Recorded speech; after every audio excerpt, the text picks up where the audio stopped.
Շատ լավ նախաճաշ է համարվում, ինչպես ասացի ունեք երկար եւ ողջ վարսակը, կաթով կամ ջրով, դա նախընտրության հարց է, ձուն,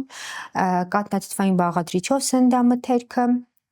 ամբողջական հացից պատրաստված օրինակ սննդամթերքը կարող է լինել, այսինքն նախաճաշը իրականում շատ կարևոր է, որովհետեւ դա ապահովում է մեր ամբողջ օրվա ընթացքը, ինչպես մենք մեզ կզգանք, ինչպես կբաշխվի մեր էներգիան օրվա ընթացքում, բնականաբար պետք է դրան շատ մեծ ուշադրություն դարձնել, որովհետև դա իրական խնդիր է, պացիենտների հետ շփվելուց շատ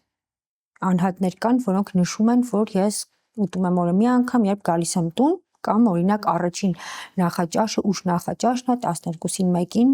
այդպես մի արեք, ինչու, որովհետև ճիշտ է դա սովորության հարց է, ինչպես նշեցի առավոտյան նախաճաշը մեր էներգիայի աղբյուրն է, երբ որ մենք ունենք լավ նախաճաշ, արդեն այն բաշխվում է ամբողջ օրվա ընթացքում եւ օրվա ընթացքում